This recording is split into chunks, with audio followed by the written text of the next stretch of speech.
Bien, muy buenas tardes oficialmente para todas y todos. Ya estando a un minuto para iniciar, les damos pues en nombre de la Corporación GESAT la más cordial bienvenida y nuestra gratitud por haber acogido el llamado hoy viernes pues para esta actividad que es una de varias actividades que se van a estar programando de aquí hasta fin de año, hasta principios de diciembre, para que estén luego presentes y atentos a las convocatorias. Pues hoy vamos a tocar un tema bien interesante a raíz de un cúmulo de normas que el Estado ha venido promulgando en materia de seguridad y salud y de seguridad social, pero hoy nos vamos a ocupar fundamentalmente de alguna normativa que ojalá la podamos observar y mirar con ojo crítico sobre el llamado tema de las tareas de alto riesgo y en el caso específico pues vamos a mirar pues, la guía pues, de identificación de peligros para este tipo de actividades. Hoy nos acompaña pues en esta tarea y a quien le damos nuestra bienvenida y nuestra gratitud a Vladimir Ramírez. Ya como les hemos comentado, es químico, magíster en sistemas integrados de gestión, especialista en higiene y seguridad, profesor universitario, asesor, conferencista, ha estado en varios procesos de certificación y entrenamiento con la Corporación GESAS y otras empresas pues, muy importantes aquí de la región. Él nos pedido pues un espacio para divulgar estos temas de acuerdo pues, a su proceso de investigación y su experiencia pues, como consultor, de manera pues que creemos que es muy oportuno y muy valioso que le prestemos toda la atención y saquemos al máximo provecho de esta actividad y este esfuerzo que hacemos colectivamente para poner a rodar el conocimiento sobre los profesionales y los técnicos y las empresas en cuanto a estos temas. ¿Ya? Bien.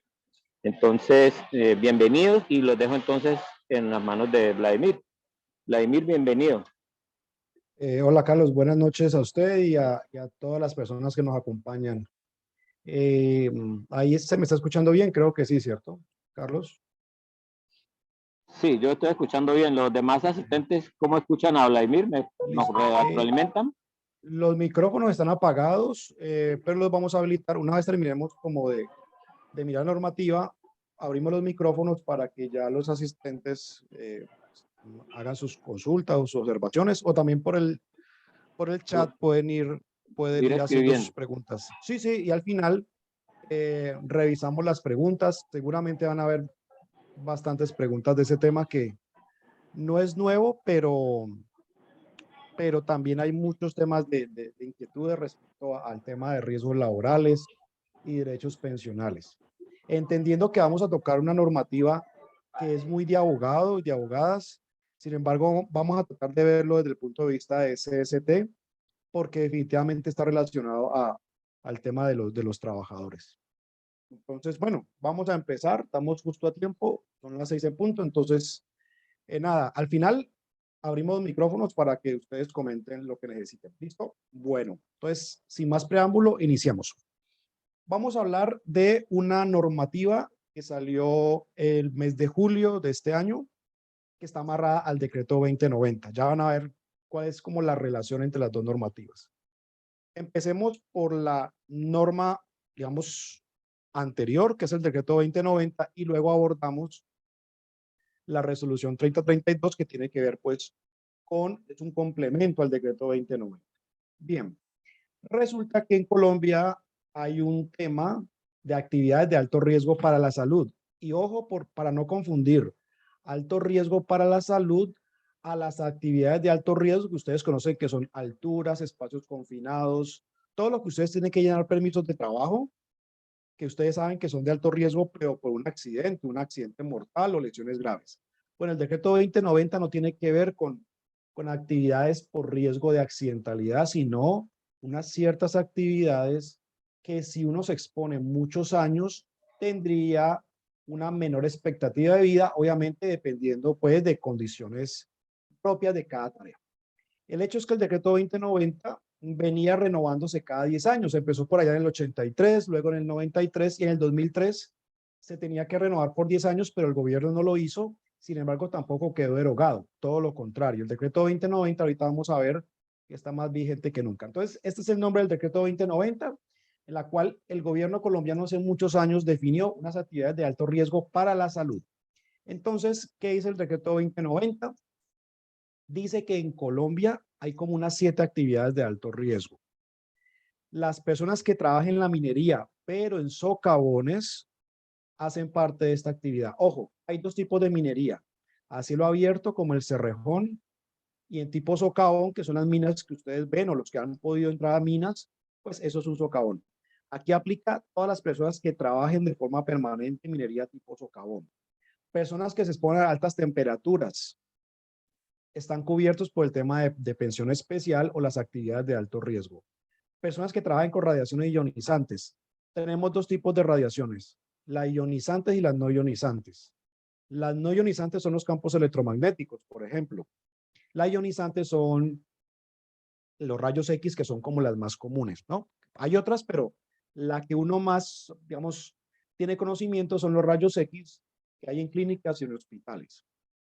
El cuarto punto, que es el que más me interesa a mí, es el tema de productos cancerígenos. Es decir, en Colombia, quien manipule sustancias cancerígenas, pues tiene derecho a una pensión especial, pero no simplemente es manipularla, sino que se deben cumplir ciertas condiciones. También está el personal de la aeronáutica civil, también está el tema de los bomberos, también está el tema de personas que trabajan con el IMPEC. Entonces, esas 7 actividades son clasificadas de alto riesgo y eso hace que los trabajadores y trabajadoras tengan como una reducción en su vida laboral. En otras palabras, si se cumplen ciertas condiciones, ellos podrían pensionarse un poco más jóvenes. Hoy en día los hombres nos pensionamos a los 62 años, las mujeres a los 57, pero esta norma lo que busca es reducir un poco. ¿Qué actividades tienen contacto con, digamos, con sustancias de alto riesgo?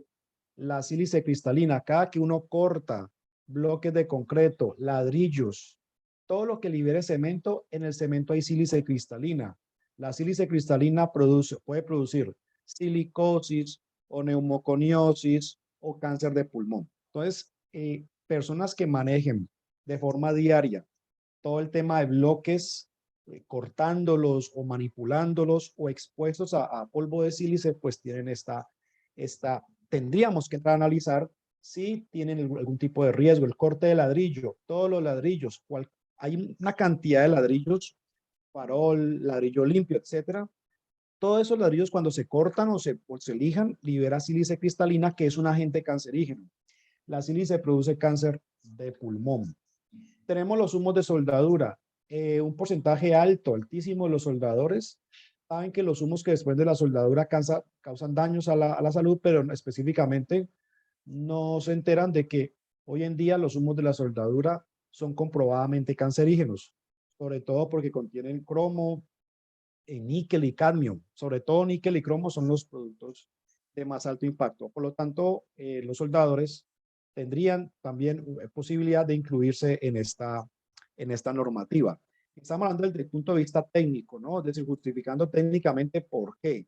Y es muy sencillo. Ahorita vamos a ver una agencia que es la IARC, que ya clasificó que los humos de soldadura son cancerígenos y nada que hacer. Humos cancerígenos, los de la soldadura, los humos de los carros diésel, por eso ya en Europa, algunos países europeos ya van a prohibir los carros a diésel, aquí en Colombia no. Y obviamente los humos del cigarrillo, hace años se sabe que producen cáncer. Pero hay diferentes tipos de soldadura, ¿cierto? Hay soldadura TIC, MIG, autógena, eléctrica. Bueno, eso hay una cantidad. Bueno, independiente del tipo de soldadura, todos los humos que desprenda cualquier tipo de soldadura son cancerígenos. Personas que manejen asbesto, ya hay una normativa respecto al asbesto, ya en Colombia, por fin, después de tantos años, se restringió y se prohibió el asbesto. Ya hoy en día nadie puede vender una teja de asbesto. Las tejas que hoy en día se venden son libres de asbesto, según la fábrica principal, que aquí en Colombia es Eternit de Colombia, ¿no? Sin embargo, si algún trabajador manejara asbesto todos los días, hoy en día, tendría derecho a una pensión especial por manipular materiales de alto riesgo. El formol lo encontramos en los anfiteatros, lo encontramos en laboratorios de patología. Los patólogos y las patólogas, para analizar las muestras, las biopsias que le sacan a sus pacientes, manejan formol, o una mezcla de formol con metanol, o una mezcla de formalina que llaman ellos. Bueno, ese formol también es cancerígeno, tiene posibilidad de causar leucemia o cáncer nasal. Hoy en día todavía hay personas, ya no tanto como antes, pero todavía encontramos personas que manejan formol sin ningún tipo de protección respiratoria. El cemento cuando está seco, porque podemos tener cemento, digamos, húmedo, o sea, cuando se le aplica el agua, o cemento seco. El cemento, cuando está en su forma seca, que desprende el polvo, es cancerígeno. Por lo tanto, las cementeras, y no solamente las cementeras, ¿no? Las empresas que tengan que comprar y utilizar cemento, pues deberían analizar el tema de la pensión especial de sus trabajadores. La minería de carbón. El carbón contiene, obviamente, átomos de carbón, pero él también contiene sílice. El carbón puede causar graves afectaciones respiratorias si alguien lo manipulara sin ningún tipo de protección respiratoria o sin controles de ingeniería. Todas las empresas que manejen agregados. ¿Qué son los agregados? Prácticamente materiales de construcción. Cuando usted vea grava por allí en una empresa, bueno, esos son materiales de construcción. Las empresas que extraen esos materiales o que los procesan o que los trituran, también podrían tener, digamos, que implementar la pensión especial de alto riesgo. El fracking en Colombia pues es una realidad. El gobierno anterior aprobó el fracking, aunque han tenido muchos problemas legales. eh, por lo menos el gobierno anterior, la política era autorizar el fracking. Ya como cambiamos de gobierno, pues el tema no está tan sencillo. El hecho es que el fracking utiliza productos cancerígenos, miles de productos químicos, entre ellos mucha sílice cristalina, una arena. Esa arena es la que hace que los poros, cuando hacen las perforaciones subterráneas, los poros de la tierra no se cierren para que por ahí salga el gas y el petróleo. Ya se ha comprobado en Estados Unidos que hace años ya se usa el fracking y en Argentina también, que los trabajadores de este sector económico pues tienen un riesgo bien importante cardíaco a la salud y obviamente temas de cáncer porque manejan grandes cantidades de la sílice cristalina, una arena especial de sílice que tiene que ser importada, ¿no? En Colombia no se fabrica esa arena, es una arena especial, no es una arena de río como la que ustedes conocen. Como les comentaba, todo el tema de sector de la construcción, los que rompen los pisos, los que tumban paredes, los que demuelen edificios, todas esas actividades de la construcción generan sílice cristalina, que es una actividad pues de altísimo riesgo.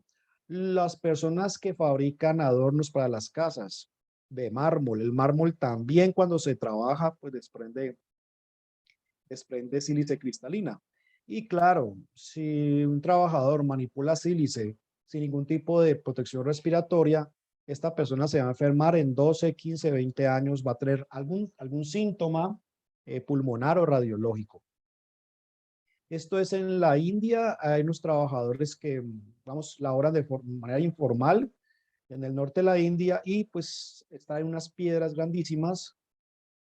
Ahí, como ustedes pueden ver, la exposición a sílice cristalina es bastante alta. Y pues estos trabajadores no pagan seguridad social, no usan mascarillas, nada. Entonces es un pueblo, según la entrevista que mostraron en internet, pues la gente se está muriendo y se está enfermando, pero ellos dicen que la única opción es hacer esta labor. Ellos simplemente extraen las piedras y las venden para otras empresas más grandes, pero pues, es una labor realmente que el riesgo es altísimo. Algunas empresas alteran los jeans, les cambian de color a los jeans, impactándole una arena de sílice especial. Esa arena lo que hace es decolorar en los jeans. Hoy en día la tendencia ya es a decolorarlos con productos químicos como el permanganato de potasio. Sin embargo, todavía se ven empresas del sector textil que blanquean jeans a punta de sílice. Y eso pues también genera un riesgo bastante alto. Ya por lo menos aquí en Colombia, las empresas que hacen este decolorado, desbaste de los jeans, lo están haciendo principalmente con productos químicos. Los mineros, como les comenté, de tipo socavón y los mineros de carbón tienen un altísimo riesgo, por lo tanto les aplicaría el tema de pensión especial. Minas de carbón les aplica. Bien, pero aparte de manipular productos químicos cancerígenos o manejar rayos X o manejar altas temperaturas, también hay unos requisitos. No debe tener al menos 55 años de edad como para entrar en este tema de la pensión especial y haber cotizado lo que ordena la ley 100 del 93. La ley 100, digamos que fue una ley que modificó completamente el tema de salud en Colombia, para bien o para mal, pero alteró completamente el tema de salud. Y lo otro bien importante es que solamente Colpensiones es el que puede pensionar hoy en día bajo este régimen de pensión especial. En Colombia tenemos dos tipos de pensiones, los fondos privados y los fondos públicos, o el fondo público. Los fondos privados funcionan es como un ahorro, usted va aportando plata y cuando llega a cierta edad le devuelven esa plata en cuotas mensuales. O si usted antes de cierto tiempo no se quiere pensionar, el fondo privado le devuelve lo ahorrado y unos pocos intereses. Pero el fondo privado es un régimen de ahorro individual. Colpensiones no. Colpensiones funciona completamente diferente y es un fondo que va pensionando a las personas, pero con dinero del gobierno y de los que estamos actualmente cotizando a Colpensiones. Es un sistema que está quebrado y tendrán que modificarlo, pero es, digamos, el sistema que más le conviene a la mayoría de personas que se quieren pensionar. El hecho es que si yo me doy cuenta como trabajador que yo tengo una actividad de alto riesgo, yo debo estar cotizando a Colpensiones, si no, no tengo derecho. Ahora bien, recuerden que el fondo de pensiones lo elige es el trabajador, no lo elige la empresa. La empresa elige es la ARL, ¿cierto? Pero el fondo de pensiones lo elige es el trabajador, igual que la EPS. Usted se puede cambiar de fondos de pensión cada cierto tiempo o de EPS. Entonces, si un trabajador lleva 20 años en minería tipo socavón o manejando un producto cancerígeno, pero está con un fondo privado, nada que hacer. Debería trasladarse a Colpensiones para obtener ese derecho. Entonces, si la empresa encuentra que le cumple a sus trabajadores este tema de pensión especial, entonces, y mira quiénes están con Colpensiones, deben aportar 10 puntos adicionales al fondo de pensión. ¿Quién los aporta? La empresa, no el trabajador. Bien, eso era con el decreto 2090, que era importante como mencionárselos. Primero porque mucha gente desconoce la normativa y prácticamente como que eso es tema de abogados laborales. Y sí y no, porque hay unos temas muy técnicos que los abogados deben pues, consultar o deben preguntar a los profesionales de seguridad salud del trabajo o a los químicos o los ingenieros químicos para determinar si realmente desde el punto de vista técnico esa actividad que está desarrollando un trabajador le aplicaría pues para un tema de derechos o una demanda que hoy en día hay varias demandas por este tema, por el incumplimiento a los aportes especiales. Bien, ahora sí, después de esa breve explicación del decreto 2090, entremos en la resolución que nos interesa. La resolución 3032 fue publicada, como les digo, en julio de este año. Lleva un mes y pico de publicada, y esta es un complemento de alguna manera del decreto 2090. Y trae un anexo técnico. Eso es lo bien interesante para que ustedes lo tengan en cuenta, y si de pronto están asesorando una empresa y les consultan, pues más o menos tengan mayor idea. La resolución 3032 tiene un anexo técnico que es una guía. ¿Cuál es el objetivo de esa guía? Pues básicamente el objetivo de esa guía es aclararnos, brindar unos elementos necesarios para establecer cuáles son las actividades que según el decreto 2090 realmente entrarían o no a aplicar para un tema de pensiones especiales. Es decir, la 3032 nos aclara lo que el decreto no aclara, porque cuando el decreto salió, pues realmente era bastante confuso y la gente decía, bueno, yo manejo formal una vez al mes, ¿me aplica o no me aplica? Pues eso no era claro. Hoy en día sí lo tenemos bien claro a la luz de normativa que ha sacado el gobierno. Algo bien importante, no confundir una empresa con alto riesgo con la pensión de alto riesgo. Yo puedo trabajar en una empresa con riesgo 5 y me aportan a la ARL riesgo 5 todos los meses. Eso es completamente independiente a la actividad de alto riesgo por salud. Por lo tanto, no todas las empresas que tengan riesgo 5 van a aplicar para el decreto 2090 de la pensión especial. Lo otro, las ARLs aquí no tienen nada que ver con el decreto 2090 y con la resolución 3032. No tienen nada que ver realmente porque es un aporte que la empresa tiene que hacer es al fondo de pensión, no a la ARL. Entonces, por pensión especial, el aporte es a Colpensiones, como mencioné, mientras que ya el tema de alto riesgo, riesgo 4 o 5, sí se le paga a la ARL. Las empresas, según la guía técnica, la resolución 3032, son las que tienen que identificar y relacionar cuáles son los trabajadores expuestos. Ojo, expuestos. La exposición puede ser por vía respiratoria, por vía dérmica o por vía digestiva. Pero la más importante es la respiratoria, ¿cierto? De forma permanente a los agentes de alto riesgo o a las actividades de alto riesgo. Y esto es importantísimo. No es que la ARL le va a usted identificar. No, no es que el fondo de pensiones va a ir a la empresa. No, es que la EPS tampoco. Es la empresa con sus recursos. Entonces, si la empresa tiene un coordinador o coordinadora de CST, lo hará. Si tiene un asesor externo o asesora externo, pues lo hará. O se consiguen a alguien externo para que le haga el ejercicio de identificar y relacionar cuáles de mis colaboradores o trabajadoras tienen exposición permanente. Ojo con esa palabra. Aquí lo más importante es la palabra permanente. Si yo manejo un producto químico cancerígeno una vez a la semana, pues eso no es permanente, entonces no aplica. Si yo lo manipulo 10 minutos al día, tampoco le aplica porque 10 minutos no es permanente. Pero ya yo sí manejo el producto 4, 5, 6 horas al día, eso podríamos entrar allá a revisarlo si es de forma permanente, ¿no? No tiene que ser las 8 horas, pero sí un tiempo que sea la mayoría de la jornada laboral. Eso es importante. Entonces, las empresas hoy en día que sospechen que tienen alguna actividad de alto riesgo, y este punto es importantísimo, deben tener un registro de lo siguiente. Mira, ¿me dice una Coca-Cola?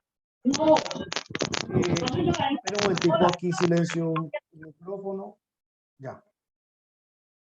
Entonces, la empresa debe identificar, pero esto no lo van a mandar a la ARL ni al fondo de pensiones. Eso es un registro interno que la que SST debe manejar y debe también comunicarle esto a la gerencia. Primero, identificar cuál es el agente de alto riesgo.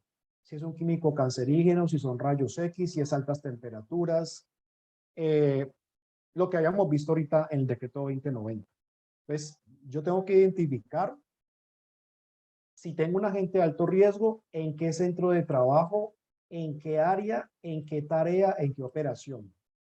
Luego hago la caracterización de ese agente de riesgo. ¿Qué es caracterizar? Caracterizar es, listo, identifique que tenemos formol. Caracterizar es, bueno, ¿cuándo se utiliza? ¿Cada cuánto? La frecuencia, las cantidades, el tiempo de exposición, quiénes lo manipulan. Luego, ¿quiénes son los oficios o cuáles son los cargos expuestos?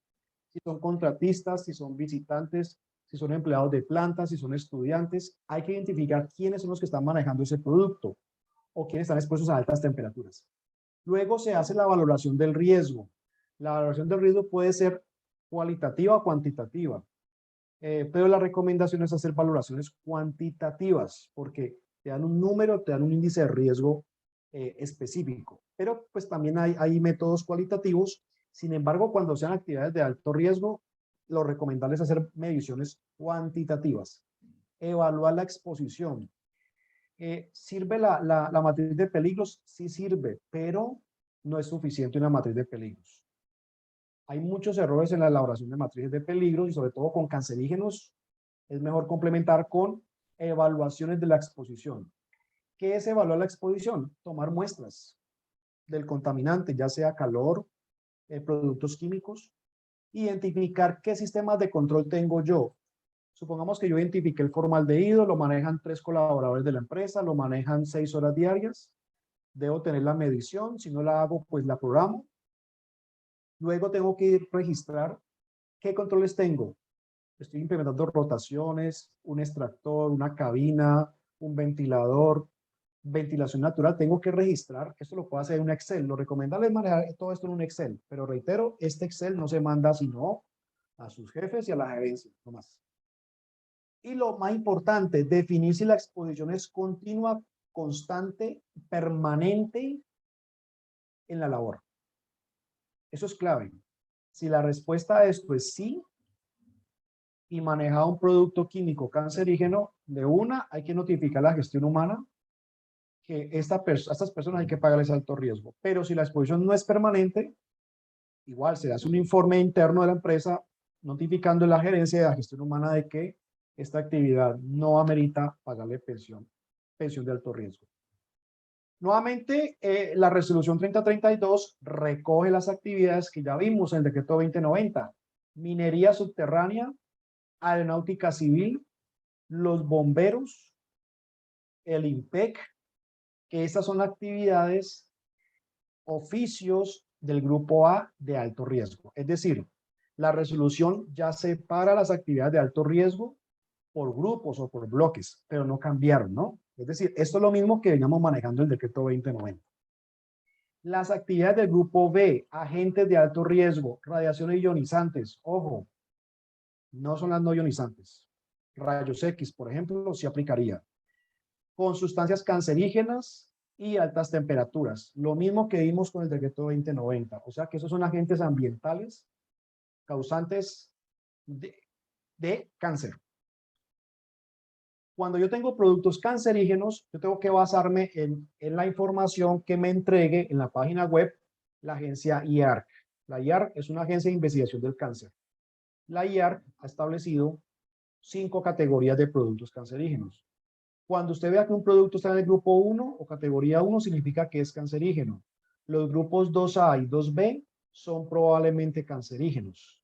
El grupo 3 o categoría 3 son los que no son cancerígenos y el grupo 4 tampoco son cancerígenos. Es decir que la empresa, para poder aportar a los trabajadores, debe ser que estén en el grupo 1. Grupo 1, o sea, este grupo acá. En el grupo 1 está, por ejemplo, productos químicos. Ya mencionamos la sílice, ya mencionamos el polvo de carbón, polvo de cemento, los humos de soldadura. El acerrín, por ejemplo, ya también está el polvo de madera, cedro rojo, ya está clasificado como comprobadamente cancerígeno. Y bueno, hay otras actividades. Miren eso tan interesante, trabajos nocturnos. Se sospecha que, o probablemente quien hace turnos nocturnos, hay un riesgo interesante de tema de cáncer. Por lo tanto, las empresas deben contar con un inventario de productos químicos, clasificar cada producto químico bajo el sistema globalmente armonizado, pero aparte incluir a qué grupo de la IARC pertenece. ¿Usted cómo lo hace? Mira la ficha de seguridad y se mete directamente a la página de la IARC y busca el producto químico, pero tiene que buscarlo en inglés, porque la información de la IARC está principalmente en inglés y en francés. Entonces, solamente aplicaría la pensión especial las sustancias químicas que estén en el grupo 1. Algo importante, aunque la radiación solar produce cáncer de piel, pues no es un agente químico, entonces quedó excluida. Si no, prácticamente a todo el mundo habría que, o a la mitad de los trabajadores de Colombia habría que pagarles pensión especial. Les repito, la radiación solar produce cáncer, pero como no es un agente químico, sino físico, entonces no está incluido. El glifosato es un herbicida que ustedes han escuchado muchas noticias. Según la agencia IARC, es probable que cause cáncer. Pero según otros organismos, sobre todo la EPA de los Estados Unidos, la ECHA, que es de Europa, dice que no han encontrado efectos o no han encontrado evidencia científica. Pero hoy en día es mejor manejar el glifosato con cierta prudencia. El glifosato lo aplican en los cultivos de caña, lo aplican en los cultivos de coca. Bueno, es un herbicida de amplio espectro. Bien, la evaluación de la exposición. Entonces, lo primero que yo hago es hacer pues como un diagnóstico, ¿cierto? Un recorrido por campo, identificando cuáles son los agentes que probablemente la empresa tenga. Se toma nota de ese agente, puede ser usted con un asesor que conozca el tema. Luego se hace una caracterización básica, es decir, identificar cargos, oficios, tiempos de exposición, los turnos que maneja el agente de riesgo y sobre todo las horas al día que maneja la gente o que se está expuesto, porque a veces uno no maneja un producto químico, pero está expuesto porque huele todo el día a formol, por ejemplo. No lo estoy manejando yo, pero estoy expuesto. O sea que no siempre no manejar un producto químico significa que no estoy expuesto. Mi vecino puede estar pintando y me entra el olor al apartamento. Estoy expuesto al agente químico. Luego, la tercera etapa sería hacer la evaluación, pero la evaluación depende de la caracterización básica. Si la caracterización básica arroja de que lo manejan 10 minutos al día, cada 3 días, pues no haga evaluación de la exposición porque realmente no vale la pena, no valdría la pena hacer las evaluaciones. Luego busco información adicional, es decir, busco información de la gente en bases de datos especializadas. Luego establezco cuáles son los registros, los controles que la empresa tiene implementado para reducir el riesgo. Si no tengo nada implementado, pues pondré en mi Excel, no hay ningún tipo de control. Y finalmente se hace el juicio de la exposición, es decir, al final la empresa tiene que definir si hay un alto riesgo con el resultado de la evaluación ambiental y la identificación o si realmente el riesgo no es importante. Entonces, ¿qué es lo que propone la resolución? Entonces, identificar el agente de riesgo. Si el agente de riesgo está dentro del grupo 1 de la IARC o es altas temperaturas o radiaciones ionizantes, hacer la caracterización básica, establecer cómo se da la exposición, analizar las condiciones de trabajo, consultar en la parte de los higienistas si ese agente se puede medir o no, hacer, si tiene TLB o no, límite permisible. Luego, si tiene TLB y es cancerígeno o es sospechoso de producir cáncer, haga la medición. Recomendación: si el producto es comprobadamente cancerígeno o sospechoso de producir cáncer, haga la medición. Pero una sola medición no es suficiente. Debe hacer mínimo 3 evaluaciones para tener muestras representativas estadísticamente.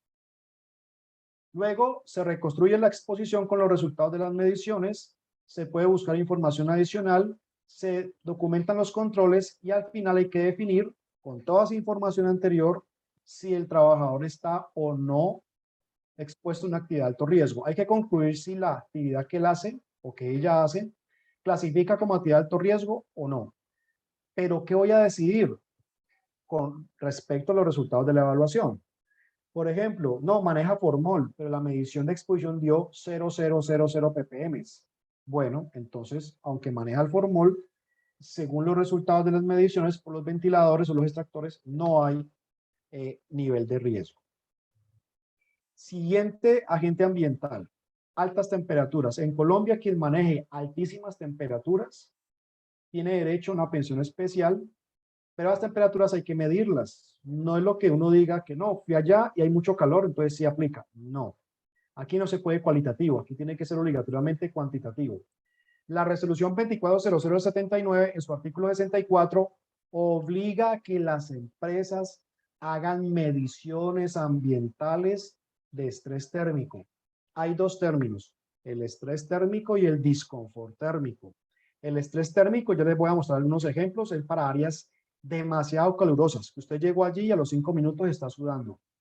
Mientras que el disconfort térmico es para oficinas, bibliotecas, salas de espera, o sea, donde el calor es molesto, pero uno no está sudando tanto. ¿Listo? Eso es como la diferencia. Y los métodos de evaluación son diferentes. No se mide igual, o el cálculo no es igual para el estrés térmico, que se mide a través de un índice que llama WGT, mientras que el disconfort térmico se mide con el método de Fanger. Entonces, lo primero es que yo hago una evaluación cualitativa, que usted la puede hacer con GTC 45 o con otras herramientas cualitativas a nivel internacional. Y también hay que mirar el tiempo de exposición. Ejemplos, los cocineros. Obviamente en las cocinas hay mucho calor porque hay parrillas, hay hornos. Bueno, todo lo que ustedes han visto en una cocina, imagínense como la cocina suya, pero el triple de grande y con mucho más fuentes de calor. Entonces, cuando miremos una cocina industrial, una cocina de la empresa, hay que hacer las mediciones en esos sitios para ver si aplica alto riesgo o no. Personas que trabajan en exteriores, sector de la construcción, reparando todo el tema de acueducto, alcantarillado, cambiando cables, etcétera. Personas que trabajan reparando las vías. Por ejemplo, aquí tenemos alta temperatura, pero también tenemos exposición a sílice cristalina. Entonces, aquí tenemos los dos agentes de riesgo. Y tenemos exposición a radiación ultravioleta. Imagínense el combo. Radiación ultravioleta, altísimas temperaturas y polvo de sílice porque está rompiendo el hombre allí el piso. Trabajadores de altos hornos. Ellos pueden estar expuestos a altas temperaturas. Además, ellos usan trajes especiales aluminizados u otro tipo de trajes y eso aporta mayor estrés térmico. Entonces, también en ellos hay que hacer el estudio de temperatura. Pero aparte ellos están expuestos a humos de la fundición. Entonces, aquí también tenemos otro agente potencial de riesgo y son los humos que se desprenden cuando se hacen la fundición. Entre más ropa tenga el trabajador en cualquier tipo de actividad, llámese soldadura, llámese fundición en altos hornos, cuando se hacen los cálculos del estrés térmico, eso aporta más riesgo. Es decir, a la medición ambiental hay que sumarle unos índices debido a la cantidad de ropa o el tipo de ropa que tienen los trabajadores. O sea que esto aumenta el riesgo. Es decir, más ropa protege al trabajador de quemaduras, pero aumenta el riesgo por estrés térmico. Por lo tanto, las empresas de fundición o que trabajen con metales, que fundan cobre, que fundan plomo, que fundan chatarra, que fundan níquel, deben hacer un estudio ambiental para conocer si el trabajador en sus labores tiene alta exposición o no al tema de estrés térmico. Ustedes saben que Colombia es un país agropecuario, pues somos un país cocalero, pero también muy agropecuario, ¿no? Entonces, los trabajadores del sector agropecuario también están expuestos y eso sí, cualquier medición que usted haga en el Valle del Cauca o, incluso en el Cauca, le va a dar estrés térmico, eso sí, no hay duda.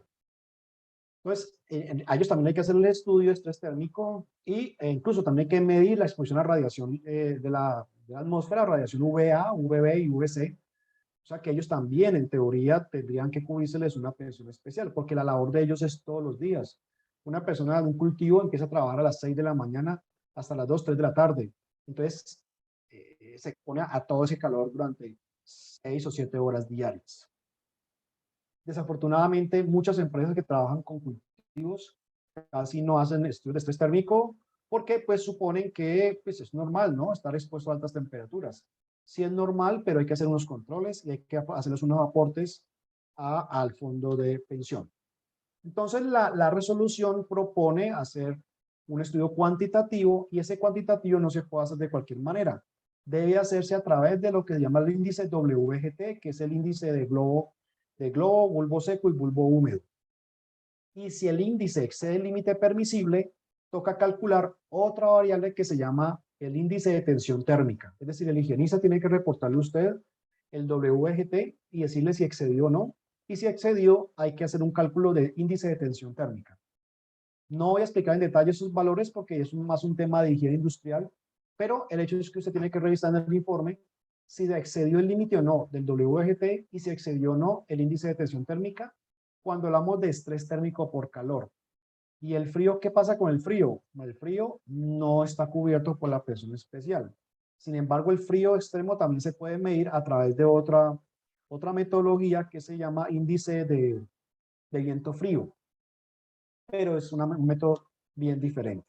Entonces, cuando se sospecha que hay una posible exposición, pues se contrata un higienista con los equipos calibrados y demás, y él va a llevar unos equipos de medición para determinar las muestras. Lo recomendable es que se tomen muestras en la mañana y en la tarde para hacer un comparativo, pues, o sea, determinar a ver cómo cambia la condición de estrés térmico. Las mediciones deben hacerse obligatoriamente entre las 10 de la mañana y las 2 de la tarde. Por lo menos aquí en el Valle del Cauca, el punto crítico de calor tal vez sea 1 de la tarde, 2 de la tarde. Entonces, en ese horario es mejor hacer las evaluaciones. Obviamente, de noche, solamente se hacen mediciones de calor en aquellas empresas donde hay hornos que no se apagan ni siquiera por la noche. Entonces, por ejemplo, un ingenio azucarero, que no, los ingenios nunca pagan, las papeleras tampoco. Entonces, ya cuando es un ingenio, podría pensarse también en hacer estudios en las noches, obviamente si el trabajador manifiesta que en las noches hace calor. Pues ya hay una metodología definidas para el índice WGT. Esto sí lo utilizan son los higienistas para definir cuál es el índice y si está sobrepasado de lo que recomienda la agencia ACGIH de los Estados Unidos, que son los higienistas de Norteamérica. Entonces, eso es la evaluación cuantitativa.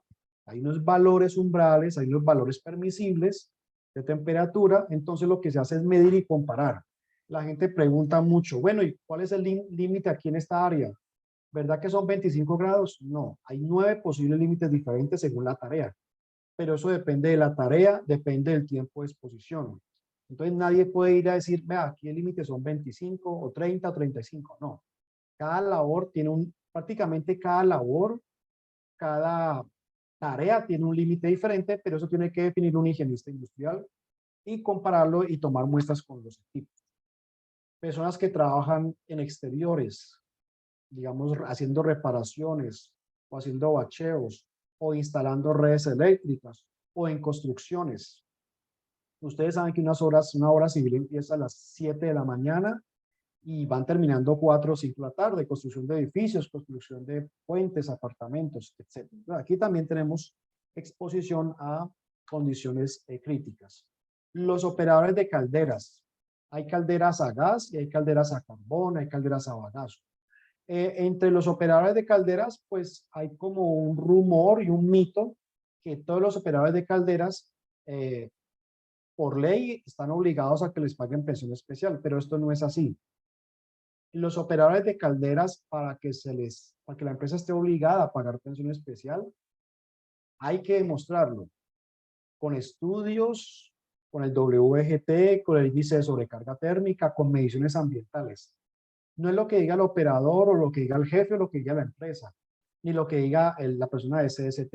Es lo que dé el equipo, las evaluaciones cuantitativas a través del método WGT. Porque resulta que hay calderas, hoy en día las calderas son digamos, tecnológicas.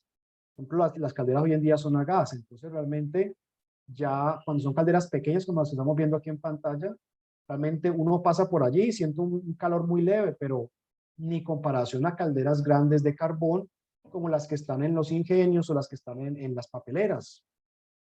Esas calderas sí son supremamente gigantes y usted está allá al lado y ya siente el fogonazo, siente el calor radiante. Entonces, eso dependerá de la caldera y no hay una guía donde diga, vea, tal caldera le aplica o no le aplica. No, hay que hacer las mediciones y la medición debe hacerse, los estudios de temperatura tienen que hacerse, o mejor, la medición tiene que ubicarse por los sitios que pasa el colaborador. Es decir, que si el colaborador pasa por varios pasillos alrededor de las calderas, hay que tomar las muestras en todos los pasillos donde él esté pasando. ¿Listo? No simplemente, la medición no se hace en la caldera porque pues va a dar altísimo.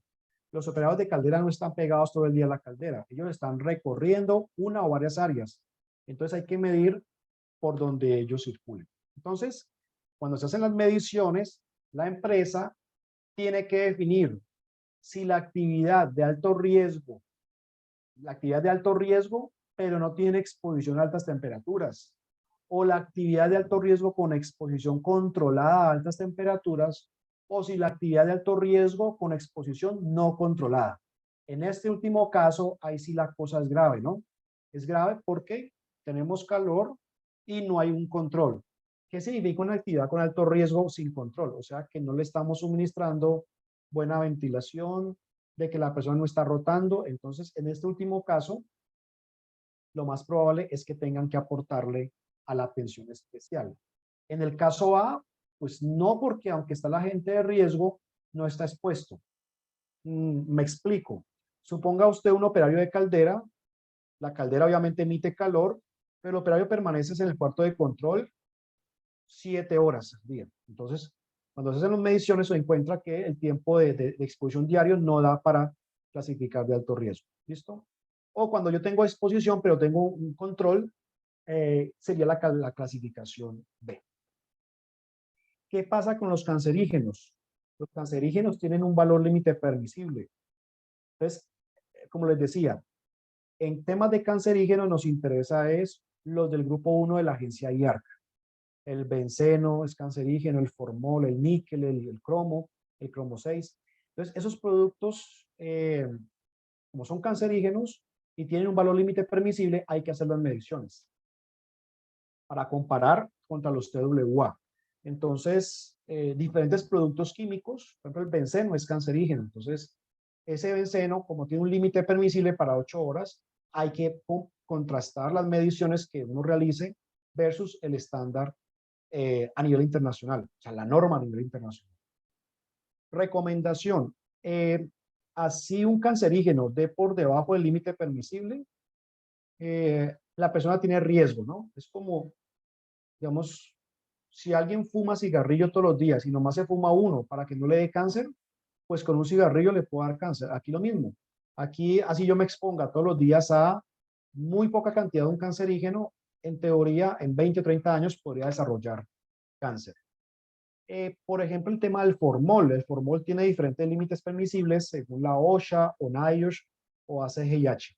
Sin embargo, en Colombia, por ley, solamente podemos basarnos en los límites permisibles de la ACGIH. ¿Dónde dice eso? En la resolución 2400 del 79. No podemos tomar en Colombia, no podemos adoptar límites permisibles de OSHA ni de NIOSH, a no ser que ese contaminante no tenga límite permisible según la ACGIH. Solamente en ese caso podría observar otros límites permisibles. Por lo tanto, a ustedes cuando reciban un informe siempre van a comparar la medición ambiental versus límites de ACGIH.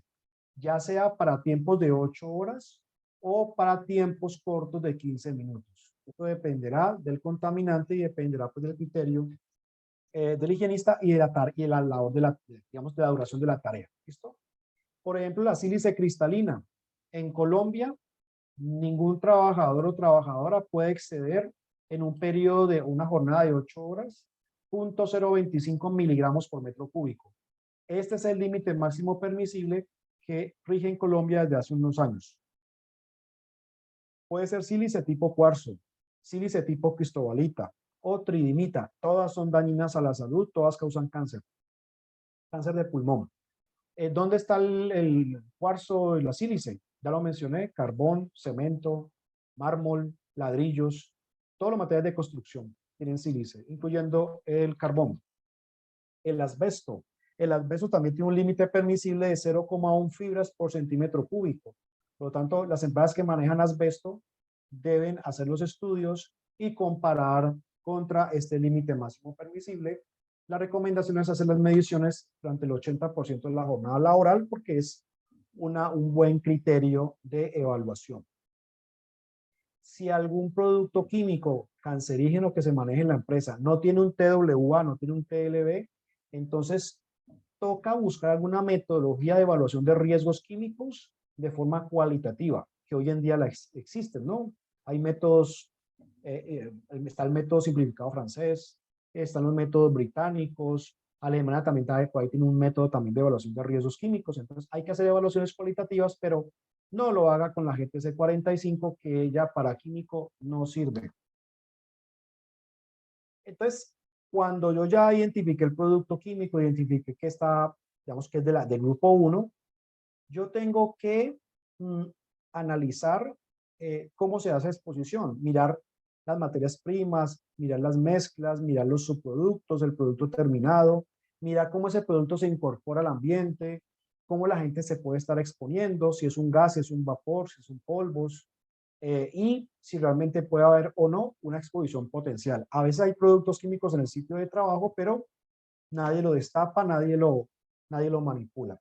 Y bueno, luego después de que usted identifique un agente del grupo 1, tendrá que hacer la valoración. Recomendación. Y esta recomendación no la dice la resolución. Ya es una recomendación que les voy a dar desde el punto de vista de gestión del riesgo químico. Cuando un producto sea cancerígeno del grupo 1 o grupo 2, pues sea muy tóxico o tenga graves daños a la salud, haga las mediciones. Porque si bien, si el producto no es cancerígeno, también les va a permitir a ustedes prevenir la enfermedad laboral, otro tipo de enfermedad, ¿no? ¿La empresa puede hacer autoinformes? Sí. ¿Qué es un autoinforme? Imagínese que usted es el coordinador de SST de una empresa y usted quiere hacer este ejercicio. Entonces, usted comienza a recopilar información, toma fotos, toma un registro, hace su informe y se lo pasa a su jefe o a su jefa. ¿Listo? Y usted guarda copias de informe. Eso es un autoinforme.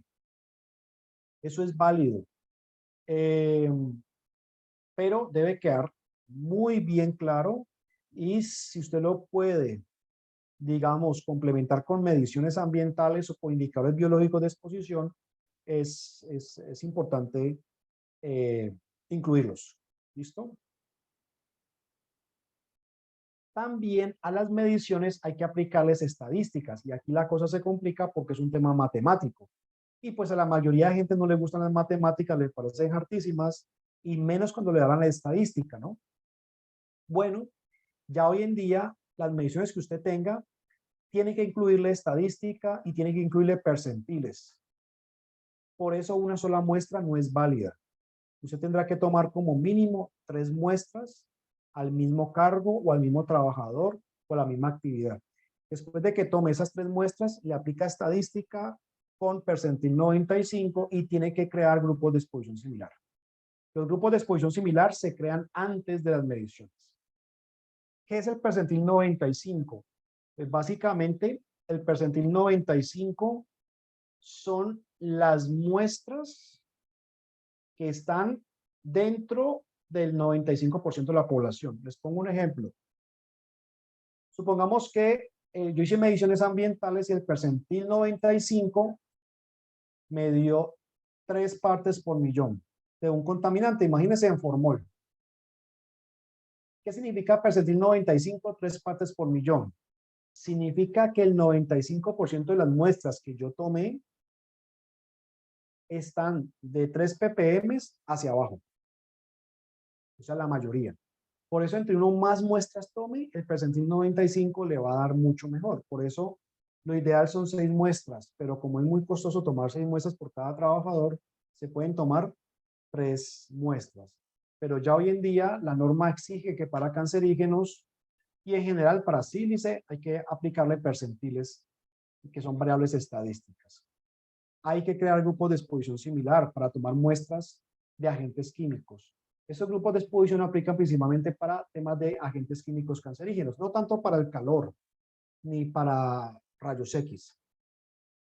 ¿Quién le puede ayudar con los grupos de exposición? Un higienista, porque esa es una tarea casi que obligatoria para todas las personas que toman muestras de higiene industrial, en donde le va a explicar cómo armar los grupos y clasificar a las personas por grupos de exposición similar. ¿Qué es un grupo de exposición? Son grupos de trabajadores expuestos al mismo agente, el mismo tiempo y en la misma actividad, ¿no? Entonces uno arma grupos de exposición según la tarea y según los agentes que estén, digamos, presentes en los sitios de trabajo. Yo puedo tener un operario de alimentación y puedo tener un operario de descarga, pero los dos hacen lo mismo y los dos están expuestos a un producto químico. Entonces, ellos serían un solo grupo de exposición similar. O puedo tener 2 trabajadores con el mismo cargo, pero hacen labores diferentes. Entonces, ellos dos los voy a agrupar en grupos por separado. En este punto, sí es bueno que usted haga los recorridos con una persona que tenga experiencia en elaborar grupos de exposición similar, sobre todo un higienista le puede ayudar mucho con este tema. Porque no, si uno se confunde con los cargos, pues va a creer que cada cargo es un grupo de exposición y eso no es así. Hay que mirar los cargos, hay que mirar las áreas y hay que mirar las tareas. Entonces, no siempre usted puede tener un operario, pero resulta que tal operario lo que hace es control de calidad y otro hace labores de producción y otro está revisando que las máquinas funcionen bien y los tres tienen el mismo cargo. Entonces, ahí no es un grupo de exposición similar. Ahí cada uno tiene que abrirlo y agruparlo de manera, digamos, por separado. Entonces, después de que usted arma los grupos de exposición similar, ahí sí procede a tomar las muestras. Entonces, como les dije, mínimo son 3 muestras por cada cargo. Si, por ejemplo, la empresa identificó 3 cargos con exposición a un agente cancerígeno, ¿cuántas muestras debería tomar mínimo? 3 por 3, 9.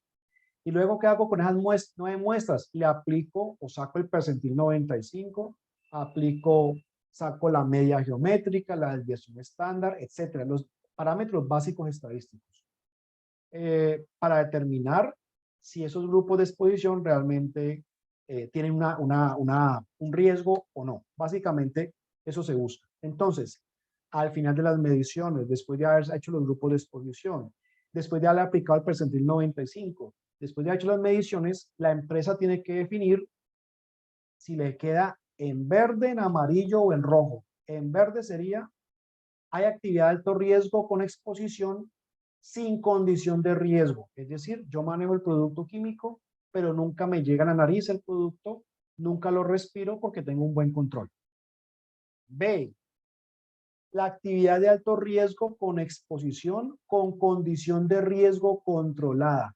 ¿Qué significa? Que tengo exposición, pero tengo un muy buen extractor que hace que el producto se elimine y yo no tenga riesgo.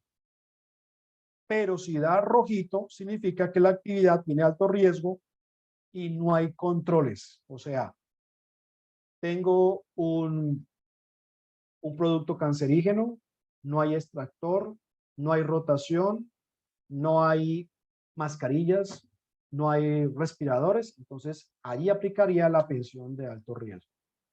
Las radiaciones. Esta resolución, la verdad, se quedó corta en tema de radiaciones. No establece una metodología clara, no establece claramente cómo definir Incluso me habla de una valoración cualitativa. Pero usted cómo valora algo cualitativo, algo que no se ve, porque los rayos X no se ven, no se sienten, nada. Pero bueno, la resolución menciona que primero identifique quién está potencialmente expuesto de forma cualitativa. No conozco en Colombia una herramienta cualitativa para radiación ionizante. Habría que buscar a nivel internacional qué puede haber. Seguramente la habrá. En Colombia, las empresas que manejen rayos X y radiaciones ionizantes tienen que cumplir de forma obligatoria con la resolución 181434, la cual establece que todas las, digamos, empresas que manejen equipos de radiaciones deben cumplir con un reglamento de protección y seguridad radiológica. ¿Listo? Entonces, esa resolución es como la parte técnica y me dice a mí cómo hacer mediciones. En Colombia, empresa que tenga trabajadores con exposición a radiaciones tienen que hacerles dosimetrías mensualmente. Y en Colombia, el límite máximo permisible son 20 milisievert por año en un periodo de 5 años. Es decir, en Colombia nadie, sumando las dosis de todos los 12 meses, puede superar 20 milisievert al año. Entonces el dosímetro se usa todo el mes. Al final de mes me lo devuelve el trabajador, yo le entrego un dosímetro nuevo, completamente nuevo, y se manda a la lectura a un laboratorio especializado. Aquí en Cali hay como 2 o 3 empresas que hacen este tipo de estudios y están avaladas por el Ministerio de Minas y Energía. Una de ellas es Dosimetrix, la otra, bueno, hay otras 2 que no recuerdo, pero aquí en Cali hay ese servicio y son empresas muy buenas. Entonces, si un trabajador me da exposición, así sea por debajo de los 20 milisievert, pues ya estaría expuesto. Por lo tanto, este es el indicador más importante para dar cumplimiento a la resolución 181434 y de una vez definir si tiene exposición o no tiene exposición. Obviamente, este tema de rayos X le aplica a técnicos de rayos X, radiólogos, técnicos radiólogos, etcétera, personas que trabajan con o cerca a fuentes de radiación. Pero la única manera de yo darme cuenta es realmente haciendo los estudios con dosímetros para determinar en cada persona si hay exposición o no. Si la persona se pone chaleco plomado, el dosímetro va por debajo del chaleco, no por encima. Incluso en el sector de odontología también, cuando uno va a poner brackets, le hacen una panorámica. Esos son radiaciones, ¿no? Entonces, ahí también tenemos fuentes de radiación ionizante y también hay que hacer la valoración para definir si ese técnico o esa técnica de los equipos de rayos X, digamos, de odontología, le aplicaría o no el tema de pensión especial. Pero sí hay que hacer un estudio de campo y las mediciones de dosimetría. En los quirófanos a veces llevan equipos de rayos de radiación y allí hay exposición por parte de circulantes, enfermeras, auxiliares, el cirujano, el anestesiólogo, etc. Entonces, allí también habría que considerar hacer un análisis real de la exposición y si es de todos los días o no. Obviamente el técnico de rayos X todos los días se expone, pero tiene unos controles. Ellos siempre se ponen los delantales plomados, que son los que estamos viendo en pantalla. Y bueno, eso era todo lo que teníamos preparado. Ahora sí, vamos a abrir los micrófonos por si alguien tiene alguna pregunta, pues adelante. Gracias, Vladimir. Muy elocuente la presentación y muy ilustrativa. Bueno, están abiertos